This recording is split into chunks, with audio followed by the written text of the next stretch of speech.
Morning friends, अभी तक जो हमने पढ़ा है हाइड्रोकार्बन का जो यूनिट है वो हमने चालू किया था। और हाइड्रोकार्बन के यूनिट में हमने एक चैप्टर कवर किया है, वो है एल्केन। एल्केन का चैप्टर हम लोग कवर कर चुके हैं। आज हम स्टार्ट करने जा रहे हैं एल्कीन का चैप्टर। ठीक है ना? तो सबसे पहले इसके बारे में जानते हैं कि एल्कीन एक अनसैचुरेटेड कंपाउंड होता है, ये हम पहले पढ़ चुके हैं। और एल्कीन में कार्बन कार्बन के बीच में डबल बॉन्ड उपस्थित होता है। इसका जो जनरल फॉर्मूला है वो क्या होता है? CnH2n होता है। ये सारी बातें जो जनरल इंफॉर्मेशन है ये हम पहले ही जान चुके हैं। सीधा चलते हैं इसके नामकरण पे। देखो, नोमेनक्लेचर जो होता है, IUPAC जो नामकरण होता है उसको 3 स्टेप में किया जाता है। सबसे पहले सिलेक्शन करना होता है, उसके बाद में नंबरिंग करना होता है, उसके बाद में नेमिंग करना होता है। जैसा कि आप जानते हैं कि सबसे पहले जो सिलेक्शन का फंडा है, सिलेक्शन का जो कंसेप्ट है वो क्या होता है?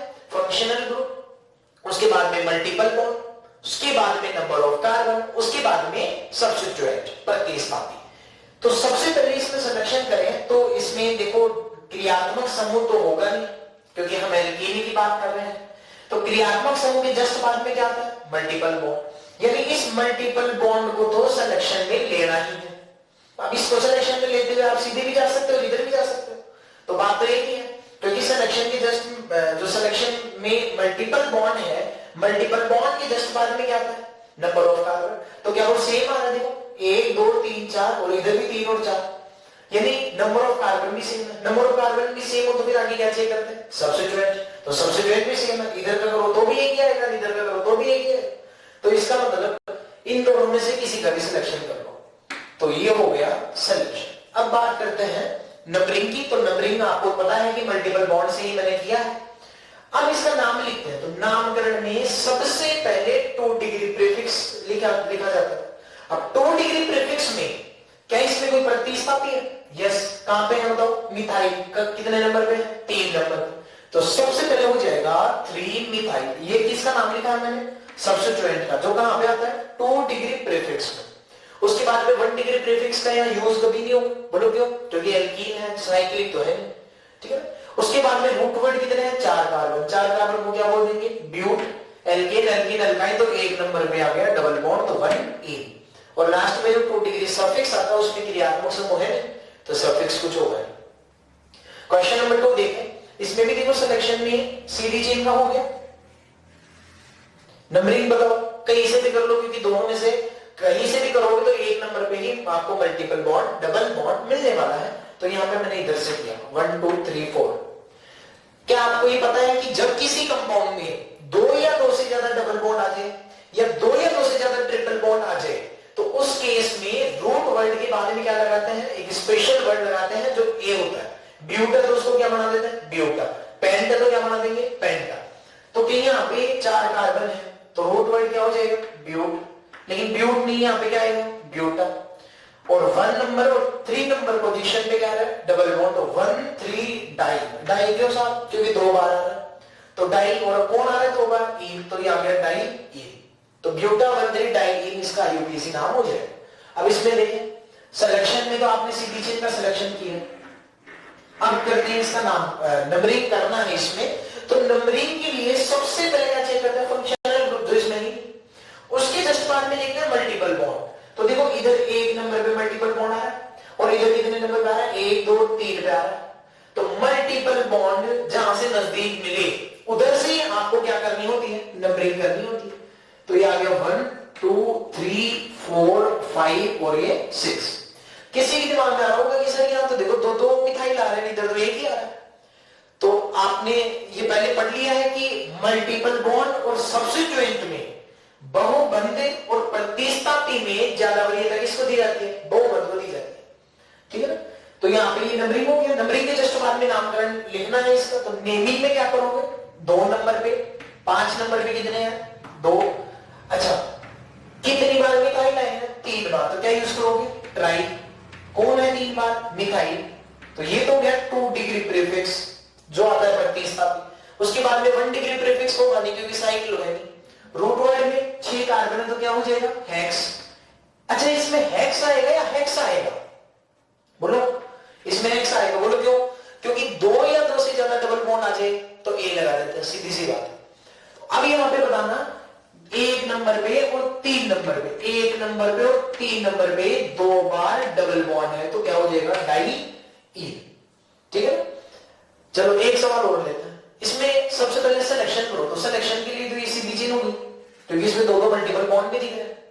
अब नंबरिंग कहां से करोगे? 1 नंबर कहां पे दोगे?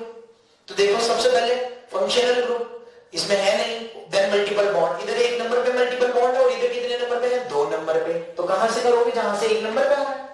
मल्टीपल बॉन्ड जितना नजदीक मिले नंबरिंग हमेशा उस तरफ से ही आपको करना होता है। चलो अब इसमें 3 मिथाइल हो जाए तो ये तो हो गया 3 मिथाइल। उसके बाद में पेंट, क्या इसमें पेंट आएगा या पेंट आएगा? पेंटा। बोलो क्यों? क्योंकि 2 या 2 से ज्यादा डबल बॉन्ड है और डाई ई। नेक्स्ट टॉपिक है समावेता आइसोमेरिज्म।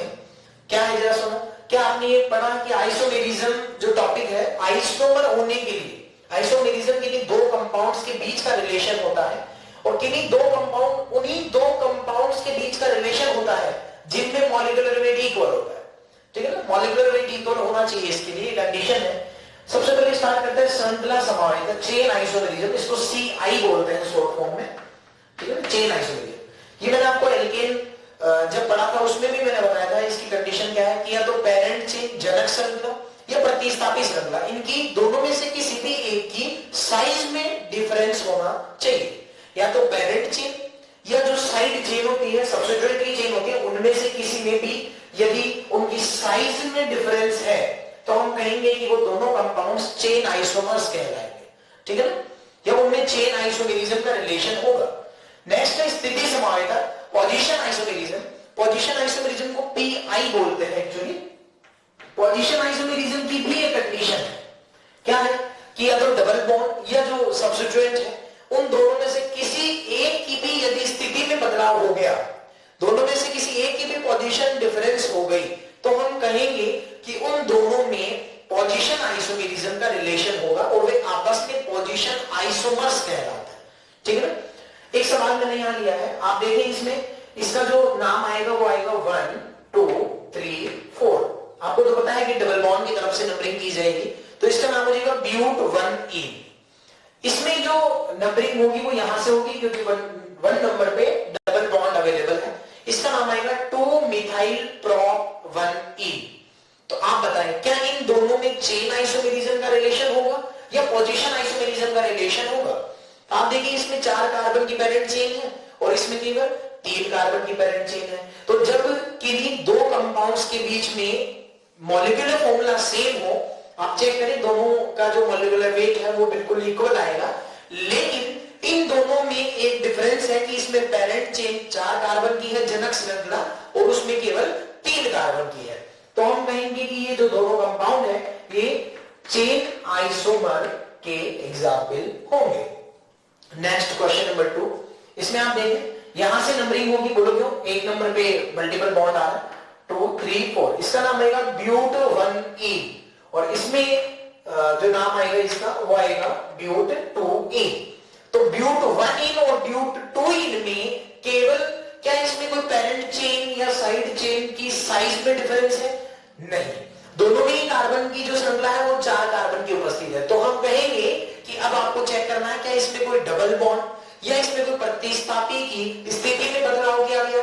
यस, इसमें 1E आ रहा था और इसमें 2E आ रहा है। तो हम कहेंगे कि ये जो दोनों है, दोनों कंपाउंड है, ये आपस में पोजीशन आइसोमर के एग्जाम्पल होंगे क्योंकि इनमें multiple bond, it means double bond के पोजीशन डिफरेंस है। नंबर 3 एग्जाम्पल है, इसमें यहां से 1 2 3 4 बोलोगे, इसमें भी यहां से 1 हो जाएगा क्योंकि मल्टीपल बॉन्ड है, डबल बॉन्ड है, 4 हो जाएगा। इसमें देखिए 3 मिथाइल ब्यूट 1E इसका IUPAC नाम हो जाएगा, इसका हो जाएगा 2 मिथाइल ब्यूट 1E इसका IUPAC नाम हो जाएगा। अब आप बताएं कि इन दोनों में क्या दोनों में जो साइड चेन या पेरेंट चेन है उनकी साइज में डिफरेंस है? नहीं, क्योंकि दोनों में ही 4 कार्बन की पेरेंट चेन है, एक कार्बन का प्रतिस्थापी है। तो साइड चेन या पेरेंट चेन की साइज में डिफरेंस नहीं है, लेकिन आप चेक करें क्या इसमें 1 और 1 क्या डबल बॉन्ड की स्थिति में कोई बदलाव किया गया? नहीं। लेकिन क्या इस मिथाइल की स्थिति में बदलाव है? यस। ये मिथाइल 3 नंबर पे है और ये मिथाइल 2 नंबर पे है। तो इसमें जो सब्स्टिट्यूएंट है, प्रतिस्थापी है, उसकी साइज उसकी स्थिति में बदलाव होने की वजह से हम कहेंगे कि ये दोनों जो कंपाउंड है ये पोजीशन आइसोमर्स का एग्जांपल है। टॉपिक को कंटिन्यू करते हुए स्टार्ट करते हैं मेथड्स ऑफ प्रिपरेशन, बनाने की विधियां, ठीक है ना।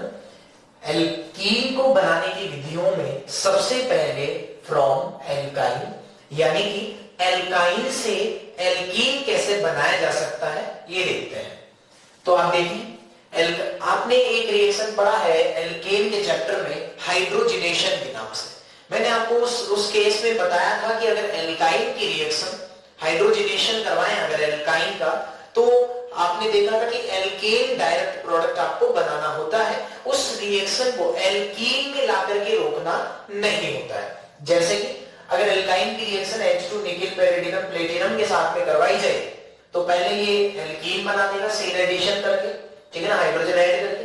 लेकिन ये एल्कीन में रुकती नहीं है रिएक्शन और तुरंत ही H2 से रिएक्शन करके अल्टीमेट प्रोडक्ट क्या बन जाएगा? एल्केन बन जाएगा। तो ध्यान रखें कि जब भी एल्काइन का हाइड्रोजनेशन करवाया जाता है तो अल्टीमेट प्रोडक्ट एल्केन ही बनता है, एल्कीन का प्रोडक्ट नहीं बनाना है। तो सर फिर आपने इसमें क्यों लिख दिया कि एल्केन बनाने का मेथड? तो सुने, जब तक आपको यहाँ पे वन इक्विवेलेंट ना दिया जाए तब तक आप इसको एल्कीन में ना रोके। तो एक ऑप्शन ऐसा हो सकता है, सवाल ऐसा बना दिया जाए कि एल्काइन की रिएक्शन वन इक्विवेलेंट H2 और निकेल से करवाएं, तो उस केस में केवल वन इक्विवेलेंट ही आपके पास में H2 है तो वो एक ही मोल आकर के हाइड्रोजन को कनेक्ट कर देगा, तो यहाँ पे बन जाएगा एल्कीन, ठीक है ना। इसका कारण ये है कि ये डायरेक्ट एल्केन तक जाता है क्योंकि जो H2 निकेल होता है ये स्ट्रॉन्ग रिड्यूसिंग एजेंट होता है, तो वो रिएक्शन को बीच में नहीं रुकने देता, उसकी रिएक्टिविटी बहुत ज्यादा होती है और वो तुरंत ही आगे प्रोसीड करता है। सेम अगर मैं कहूं एल्कीन अगर आपको एल्काइन से बनाना है हाइड्रोजनेशन रिएक्शन के थ्रू, तो कुछ ऐसे कैटलिस्ट यूज करने पड़ेंगे जो इसकी रिएक्टिविटी को कम कर देते हैं, क्योंकि अगर रिएक्टिविटी कम हो जाएगी तो उस केस में एल्कीन वाला जो प्रोडक्ट है यहां तक रोक पाना पॉसिबल हो पाएगा। तो अब बात करते हैं कौन कौन से ऐसे कैटलिस्ट। 2 कैटलिस्ट है, एक पढ़ेंगे लिंडलार कैटलिस्ट और एक पढ़ेंगे बर्च रिडक्शन। तो सबसे पहले स्टार्ट करते हैं लिंडलार कैटलिस्ट। ये क्या होता है? PDBaSO4 क्यूनोलाइन सल्फर, PDCaCO3 क्यूनोलाइन और सल्फर। या तो आपको इस तरह का कोई लिखा हो या इस तरह का कोई लिखा हो, H2 के साथ में अगर एल्काइन की रिएक्शन हो तो होता ही है। मैंने आपको उस चैप्टर एल्केन चैप्टर में बताया था, इस मैकेनिज्म भी बताया था हाइड्रोजनेशन रिएक्शन का।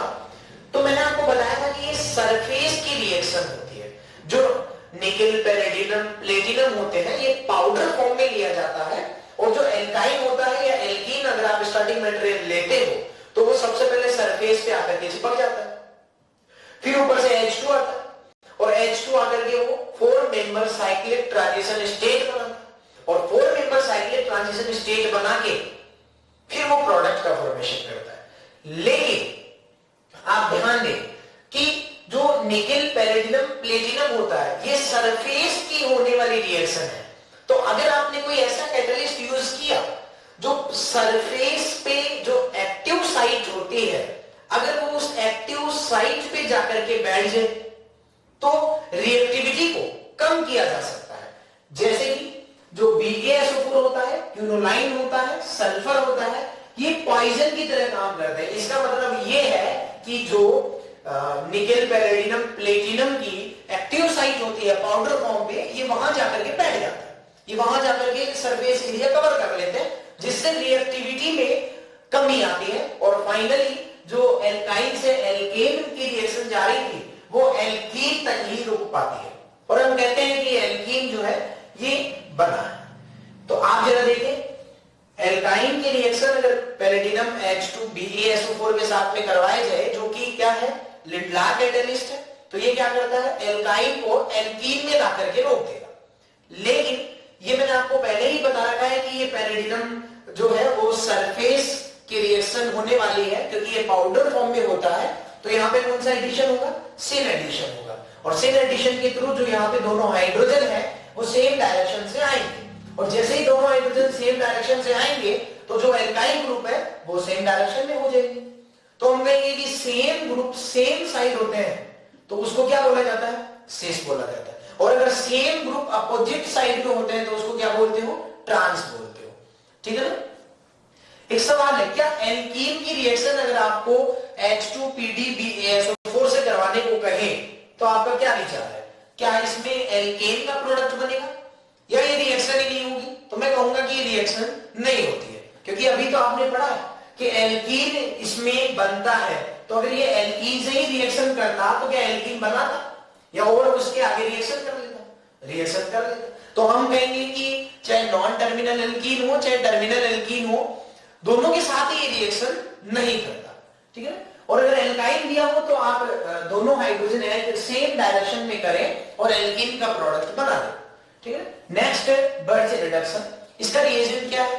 बर्च रिडक्शन का जो रिएजेंट है आपको याद रखना है सोडियम विद लिक्विड अमोनिया या लिथियम और लिक्विड अमोनिया। ठीक है? तो एल्काइन की रिएक्शन अगर सोडियम लिक्विड अमोनिया के साथ की जाए तो यहां पे एंटी एडिशन होता है। याद रखो, लिंडलार कैटलिस्ट में कौन सा एडिशन था? सिन एडिशन था। लेकिन बर्च रिडक्शन में कौन सा एडिशन होता है? एंटी एडिशन होता है। और एंटी एडिशन होगा तो इस कार्बन पे जो दोनों हाइड्रोजन आएंगे वो दोनों अपोजिट डायरेक्शन में आएंगे। तो अगर हाइड्रोजन अपोजिट डायरेक्शन में आए तो क्या ये एल्कीन जो बना है ये ट्रांस एल्कीन हो गया? यस। ठीक है ना? तो हम कहेंगे कि वो ट्रांस एल्कीन का फॉर्मेशन हो रहा है। और यहां पे किसका हो रहा था? Cis alkene. तो ये सवाल है यहाँ पे कि अगर एल्काइन हो उसकी रिएक्शन सोडियम लिक्विड अमोनिया से करवा रहे हैं तो आप देखिए ये नॉन टर्मिनल एल्काइन है और ये वाला टर्मिनल एल्काइन है। तो नॉन टर्मिनल जो एल्काइन होता है उसके साथ अगर सोडियम लिक्विड अमोनिया की रिएक्शन हो तो जैसा आपने पढ़ा है कि वहां पे एंटी एडिशन करके हाइड्रोजन को ऐड कर दिया जाएगा। तो यहाँ पे दोनों हाइड्रोजन ऐड हुए हैं लेकिन वो अपोजिट डायरेक्शन में ऐड हुए। तो यहाँ पे जैसे हाइड्रोजन ऐड हुए तो ये मिथाइल ग्रुप इधर बच गए। तो हम कहेंगे कि यहाँ पे ट्रांस एल्कीन का फॉर्मेशन हुआ। तो एल्काइन से एल्कीन बनाने का ये एक मेथड हो गया। लेकिन क्या ये टर्मिनल एल्काइन के साथ अगर सोडियम लिक्विड अमोनिया लिया जाए तो इसका प्रोडक्ट क्या बनेगा? क्या इसमें एल्कीन बनेगा? तो मैं कहूंगा कि इसमें एल्कीन प्रोडक्ट नहीं बनेगा। क्योंकि क्या मैंने आपको ये बता रखा है कि जो sp कार्बन होता है उससे जुड़ा हुआ हाइड्रोजन अधिक अम्लीय होता है। क्योंकि sp कार्बन का जो हाइड्रोजन है उसको हाइड्रोजन को हटाने के बाद जो इसका कॉन्जुगेटेड बेस बनेगा तो उस कॉन्जुगेटेड बेस में जो नेगेटिव है उसकी स्टेबिलिटी सर्वाधिक होगी या उसकी स्टेबिलिटी कंपैरेटिवली ज्यादा होती है, क्योंकि sp कार्बन की इलेक्ट्रॉन नेगेटिविटी sp3 नाइट्रोजन से भी ज्यादा होती थी। तो आप कहोगे कि साहब जो sp कार्बन से जुड़ा हाइड्रोजन है ये एसिडिक हाइड्रोजन है, इसीलिए सोडियम क्या करेगा? एसिडिक हाइड्रोजन के साथ में रिएक्शन कर लेगा और यहाँ पे ये बन जाएगा CH3C ट्रिपल बॉन्ड C। ये यहां से क्या करेगा? H+ को आउट करेगा और जैसे H+ को आउट करेगा तो क्या बना देगा? Na+, मतलब नेगेटिव बना देगा। और जो Na है ये एक इलेक्ट्रॉन का लॉस करके Na+ बना देगा। तो ये Na+ तो इधर आ गया और जो H+ निकला है यहां से वो H+ उस एक इलेक्ट्रॉन को लेकर के हाइड्रोजन गैस में आउट हो जाएगा। तो हाफ H2 आउट हो जाएगा। ठीक है ना? तो इस तरह से आप एल्काइन से एल्कीन बना सकते हैं दो मेथड में। कौन कौन सा? लिंडलार कैटलिस्ट और दूसरा कौन सा था? Birch reduction. इनके रिएजेंट याद रखना। लिंडलार कैटलिस्ट का रिएजेंट है H2PDBaSO4 और जो बर्च रिडक्शन है उसका रिएजेंट है सोडियम लिक्विड अमोनिया या लिथियम लिक्विड अमोनिया। और अंतिम बात, जो लिंडलार कैटलिस्ट होता है इसमें सिन एडिशन होता है, जबकि बर्च रिडक्शन में कौन सा एडिशन होता है? एंटी एडिशन होता है। ठीक है ना? अभी तक जो हमने पढ़ा है वो आपने देखा कि methods of preparation for alkene हमने चालू किया था। उसमें एक मेथड हमने पढ़ा था कि एल्काइन से एल्कीन कैसे बनाया जा सकता है। एल्काइन से एल्कीन बनाने के लिए हमने दो मेथड यूज किए थे, एक लिंडलार कैटलिस्ट से और एक बर्च रिडक्शन से। ठीक है ना? उसके बाद में हमने कुछ इंटरमीडिएट के बारे में पढ़ा था जो कि था कार्बोकटाइन।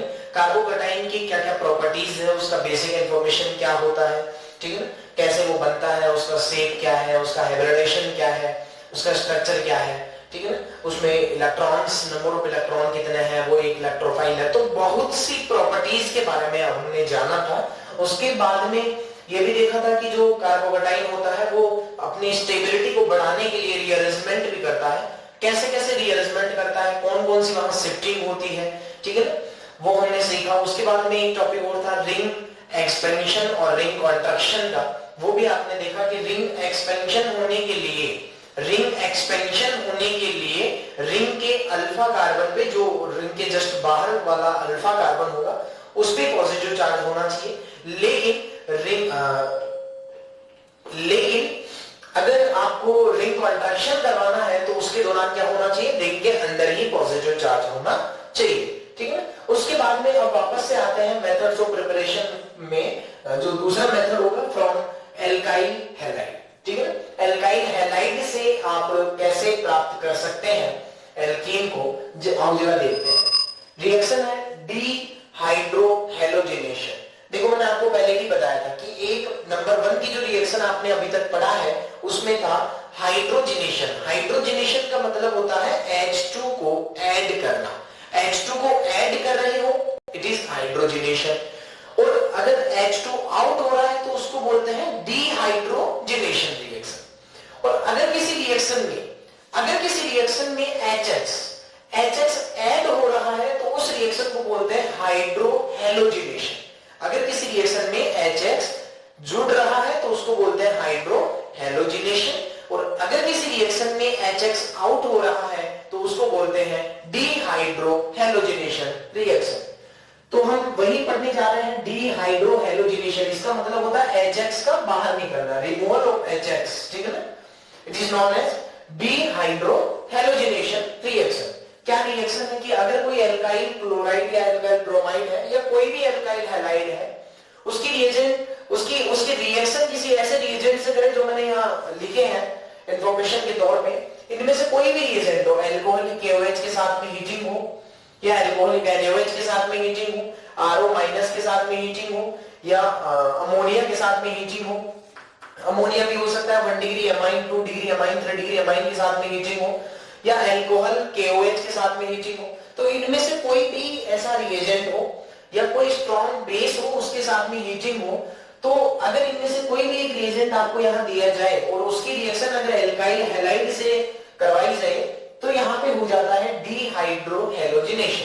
क्या होता है, यहां से ये हैलोजन निकलेगा और इस हैलोजन के रेस्पेक्ट में ये वाला कार्बन अल्फा कार्बन है, जिस कार्बन से हैलोजन कनेक्ट है, और अल्फा की जस्ट आगे वाला बीटा कार्बन ये भी हो गया और बीटा कार्बन ये भी हो गया। तो 2 बीटा कार्बन यहाँ उपस्थित है, तो हम कहेंगे एक हाइड्रोजन यहां से निकाल दो और एक हाइड्रोजन यहां से निकाल दो, और HX को बाहर करके यहाँ पे क्या बना दो, डबल बॉन्ड बना दो। अच्छा सर, इधर वाला ही अल्फा H क्यों निकाला आपने, क्या उधर वाला मतलब बीटा H क्यों निकाला, क्या उधर वाला बीटा H नहीं निकल सकता था? क्या ऐसा नहीं हो सकता कि ये HX निकल के डबल बॉन्ड इधर बन जाए? यस, ऐसा भी पॉसिबल है। तो आपने देखा कि यहां से HX को बाहर करके, HX को आउट करके हम 2 तरह के कंपाउंड बना सकते हैं, एक ब्यूट-1-इन और एक ब्यूट-2-इन कंपाउंड। अब देखिए ब्यूट-1-इन जो होता है ये माइनर प्रोडक्ट है, जबकि ब्यूट-2-इन जो है मेजर प्रोडक्ट है। ऐसा क्यों हुआ कि ब्यूट-1-इन जो है वो माइनर है और ब्यूट-2-इन जो है वो मेजर प्रोडक्ट है? ऐसा इसलिए है क्योंकि आप जरा चेक करें, इसमें क्या 2 अल्फा H है और इसमें कितना अल्फा H है, 6 अल्फा H है। ज्यादा अल्फा H होगा तो स्टेबिलिटी भी क्या होगी, ज्यादा होगी, और कम अल्फा H है तो स्टेबिलिटी क्या हो जाएगी, कम हो जाएगी। तो जो स्टेबल प्रोडक्ट है वो मेजर प्रोडक्ट होगा और उसका एक नाम और है, उसको सैटजेफ प्रोडक्ट के नाम से जानते हैं, और जो माइनर प्रोडक्ट है उसको होफमैन प्रोडक्ट के नाम से जानते हैं, ठीक है। जो ज्यादा क्राउडेड एल्कीन है वो मेजर प्रोडक्ट है क्योंकि उसमें अल्फा H का नंबर ज्यादा होगा, तो हम कहेंगे सैटजेफ प्रोडक्ट। और जो लेस स्टेबल प्रोडक्ट है, जो माइनर प्रोडक्ट है, जो कम क्राउडेड एल्कीन है, तो उसको अपन बोलते हैं होफमैन प्रोडक्ट, ठीक है ना। तो इस तरह से एल्काइल हैलाइड से इन रिएजेंट्स का यूज करके आप एल्कीन प्राप्त कर सकते हैं। लेकिन ध्यान रखिए इसका मैकेनिज्म जो है वो हमने अभी नहीं सीखा है। मैकेनिज्म 12th का जो चैप्टर है एल्काइल हैलाइड, पहला ही अपना चैप्टर होगा ऑर्गेनिक का, तो उस चैप्टर में इसको डील करेंगे, ठीक है ना। इसका पूरा मैकेनिज्म वहां पे देखेंगे। लेकिन मैं आपको बता दूं कि ये एक एलिमिनेशन रिएक्शन है। देखो यहां से HX बाहर हो गया, तो ये एक एलिमिनेशन है।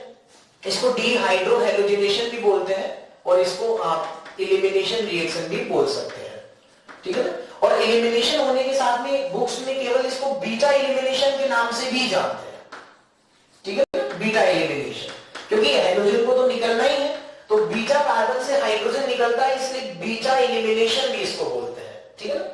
तो नेक्स्ट है नंबर 3 मेथड है फ्रॉम विक डाइहैलाइड। आपने पढ़ा है कि एक विक डाइहैलाइड होता है और एक जैम डाइहैलाइड होता है। जैम डाइहैलाइड का मतलब होता है एक ही कार्बन पे अगर 2 हैलाइड है तो उसको जैम डाइहैलाइड बोलते हैं, और एडजेसेंट कार्बन पे अगर बगल वाले कार्बनों पे अगर 2 हैलाइड है तो उसको बोलते हैं विक डाइहैलाइड या विसिनल डाइहैलाइड।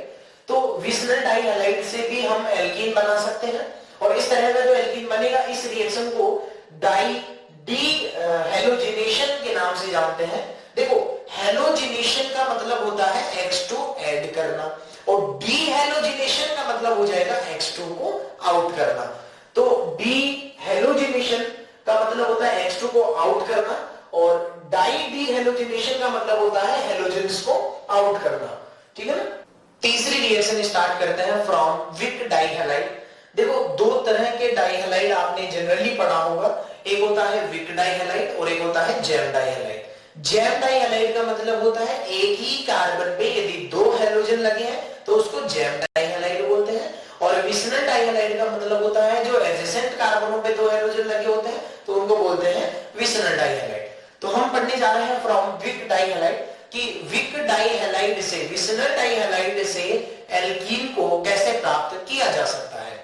देखो मैंने आपको ये पहले बताया है कि हैलोजन को ऐड करना, हैलोजन को ऐड करना हैलोजिनेशन कहलाता है, और हैलोजन को आउट करना डीहैलोजिनेशन कहलाता है, और 2 हैलोजन को आउट करना डाई डीहैलोजिनेशन हो जाएगा।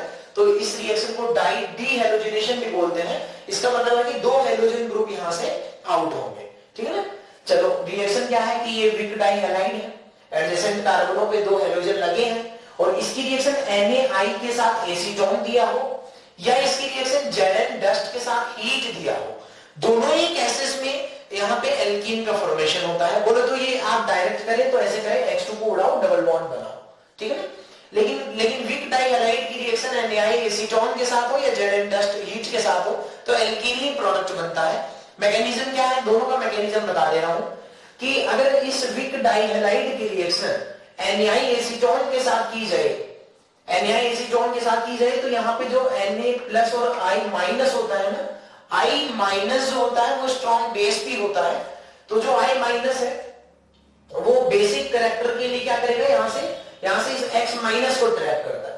I माइनस क्या करता है, यहाँ से X माइनस को ट्रैप करेगा, तो ये वाला इलेक्ट्रॉन पेयर इसको इधर डोनेट कर देगा और ये वाला इधर बाहर निकल जाएगा। तो यहाँ पे कार्बन कार्बन के बीच में डबल बॉन्ड आ गया, और यहाँ पे IX इस तरह का कंपाउंड बन गया, और यहाँ पे ये Na प्लस निकला था और ये X माइनस अभी निकला है तो NaX के फॉर्म में ये बाहर हो गया। तो ओवरऑल यहाँ पे एल्कीन का जो प्रोडक्ट है वो फॉर्म हुआ है। तो सेकंड वाली रिएक्शन का मैकेनिज्म देखते हैं, विक डाइहैलाइड है, और ध्यान रखिए ये दोनों ही रिएक्शन जो होती है ना वो एंटी एलिमिनेशन होती है। दोनों हैलोजन जो होता है ना वो अपोजिट डायरेक्शन में होने चाहिए। अगर दोनों हैलोजन सेम डायरेक्शन में है और उनको रोटेट करने की कोई संभावना या कोई अपॉर्चुनिटी आपके पास में नहीं है, वो रोटेट नहीं हो सकते हैं, तो उस केस में ये रिएक्शन पॉसिबल नहीं है। और इसका जो मैकेनिज्म हो जाएगा वो ये विक डाइहैलाइड है Zn के साथ में, जैसा कि आपने पढ़ा था एल्काइल हैलाइड मैग्नीशियम के साथ में ग्रिग्नान रिएजेंट बनाता है, एक ऑर्गेनोमेटेलिक कंपाउंड बनाता है।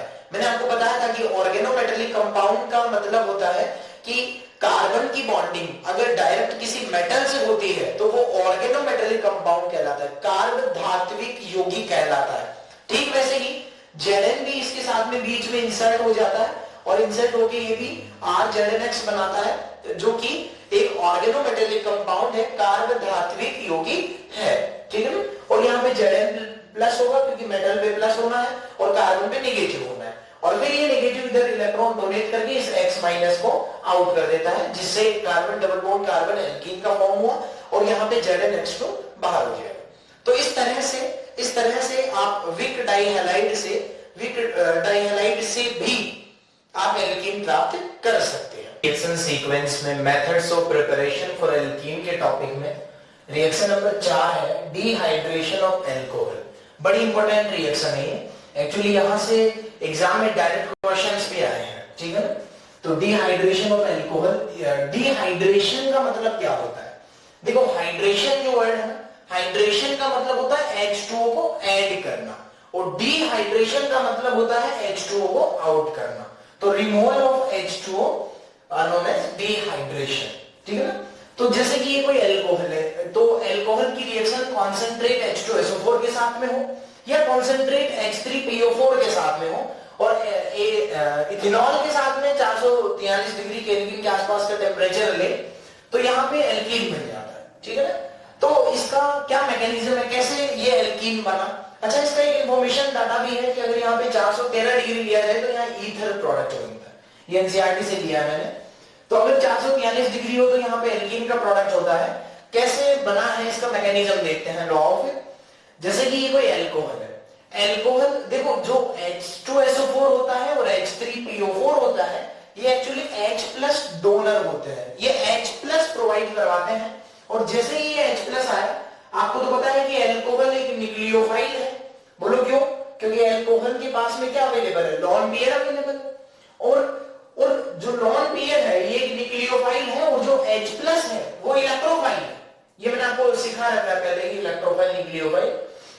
तो ये जो लॉन पेयर है ये H+ को इलेक्ट्रॉन पेयर डोनेट करेगा, और जैसे ही ये इलेक्ट्रॉन पेयर डोनेट करेगा तो यहाँ पे OH2 बन जाएगा, और एक लोन पेयर डोनेट करने की वजह से यहाँ पे एक क्या आ गया? पॉजिटिव चार्ज, और एक लोन पेयर यहाँ पड़ा है अभी, ठीक है। और इसी को बोलते हैं प्रोटोनेटेड अल्कोहल, कि ये प्रोटॉन एक्सेप्ट कर चुका है वो वाला अल्कोहल, तो उसी को बोलते हैं प्रोटोनेटेड अल्कोहल।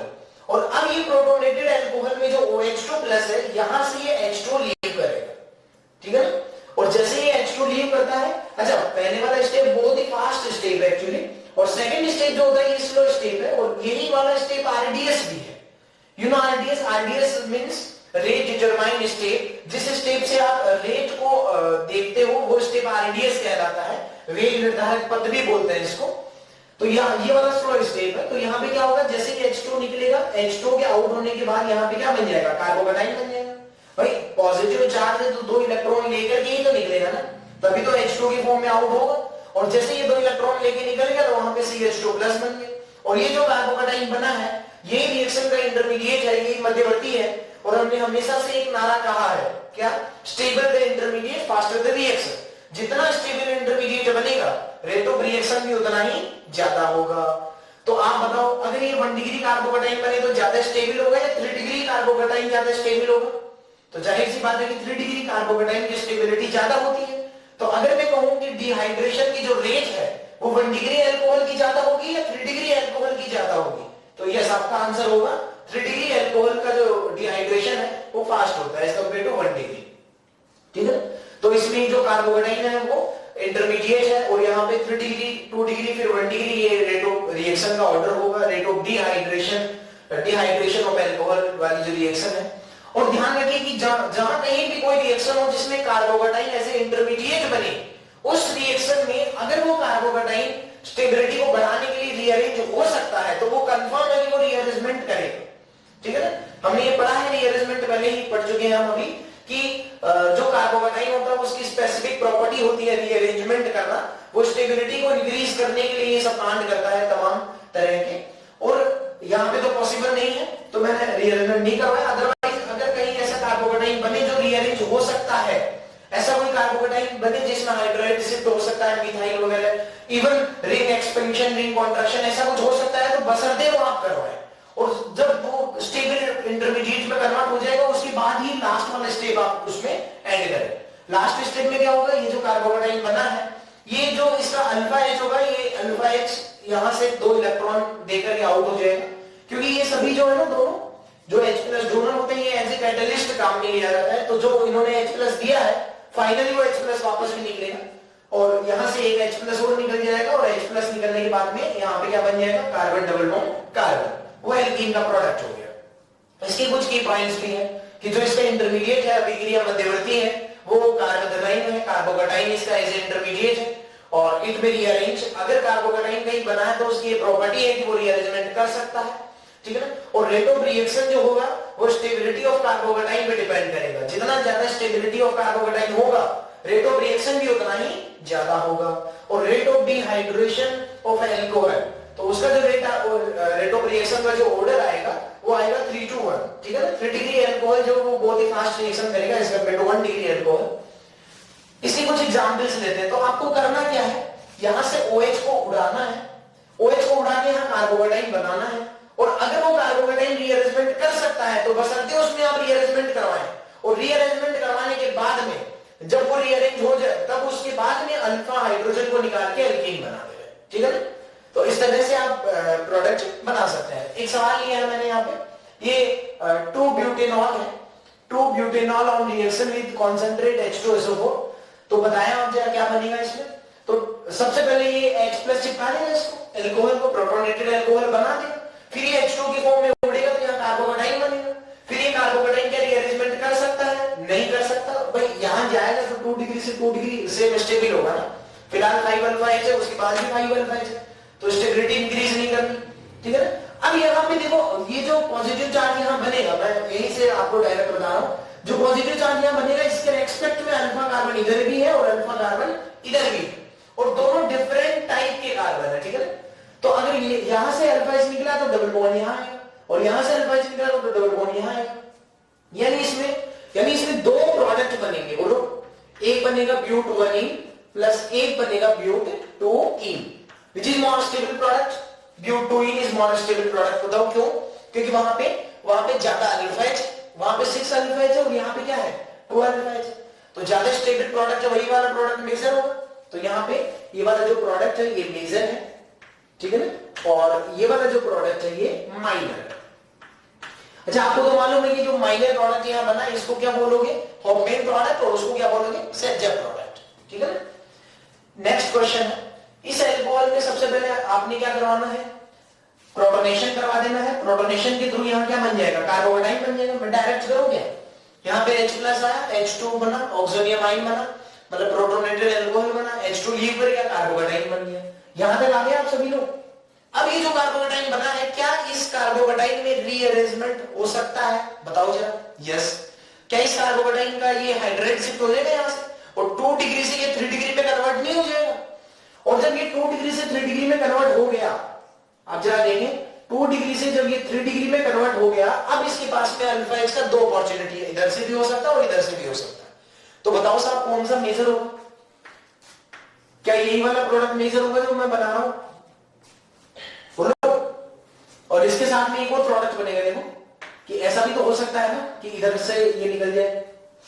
अच्छा, यहां से अल्फा H निकालो, यहां से अल्फा H निकालो, बात तो एक ही है, ठीक है। तो इसमें कितना अल्फा H है? 3 और 2 5, जबकि इसमें कितना है? 3 और 3 9 अल्फा H। तो जो मोर स्टेबल प्रोडक्ट है वही वाला मेजर है जनरली। तो ये वाला प्रोडक्ट क्या हो गया? मेजर प्रोडक्ट, ठीक है ना। एंड ये वाला जो प्रोडक्ट है ये माइनर प्रोडक्ट है।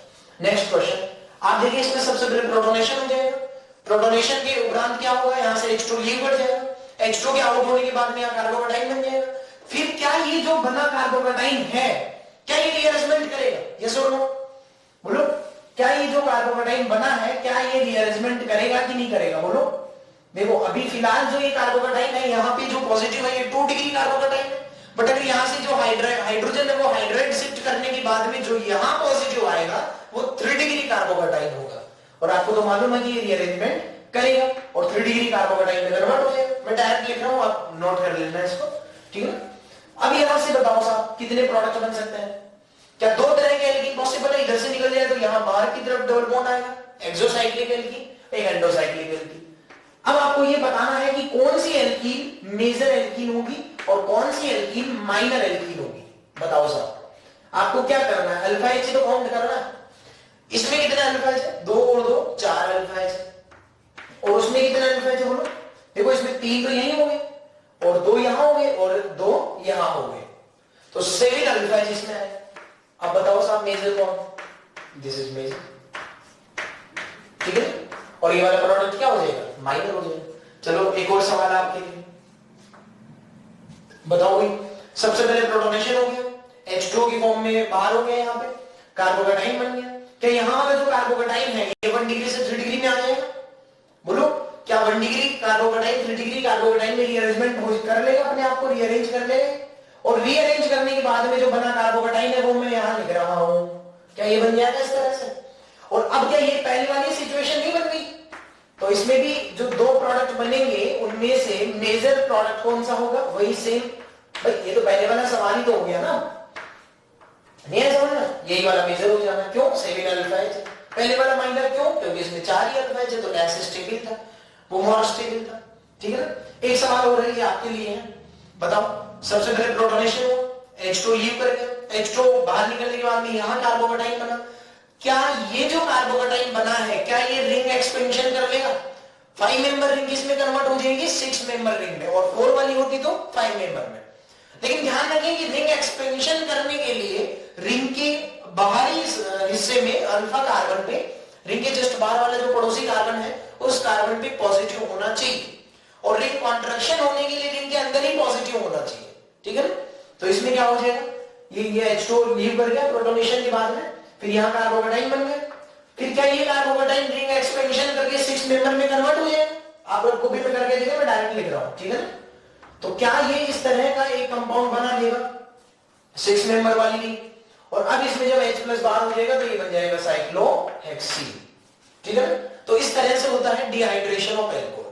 ठीक है? इसी रिएक्शन सीक्वेंस में एल्कीन बनाने की विधियों में 5 नंबर का जो मेथड है वो है वुड्स रिएक्शन। ये हम पहले ही पढ़ चुके हैं, लेकिन एक बार रिकॉल कर लेते हैं कि अगर यहाँ पे CH2Cl CH2Cl ये विक डाइक्लोराइड है। आपको तो मालूम है कि जैम और विस में थोड़ा अंतर है। जैम डाइहैलाइड का मतलब होता है कि एक ही कार्बन पे यदि 2 हैलाइड है तो जैम डाइहैलाइड, और विसिनल डाइहैलाइड का मतलब होता है अगर अगल बगल कार्बनों पे, मतलब पड़ोसी कार्बनों पे 2 हैलाइड हो तो उसको विक डाइहैलाइड के नाम से जानते हैं। तो अगर इस तरह का कंपाउंड हो, सोडियम डाइईथर की उपस्थिति में रिएक्शन हो, तो यहाँ पे क्या होगा, Cl को उड़ा के फ्री रेडिकल बन जाएगा, और फ्री रेडिकल की कॉम्बिनेशन से, फ्री रेडिकल और फ्री रेडिकल की कॉम्बिनेशन से यहाँ पे बन जाएगा एथीन। तो इस तरह से वुड्स रिएक्शन से एल्कीन प्राप्त किया जा सकता है।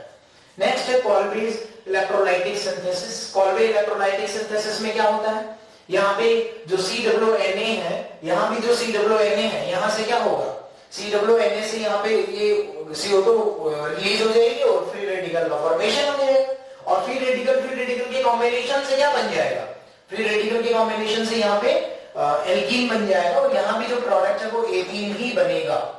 ठीक है ना? नेक्स्ट क्वेश्चन है फ्रॉम नेक्स्ट रिएक्शन है फ्रॉम ग्रिग्नार्ड रिएजेंट।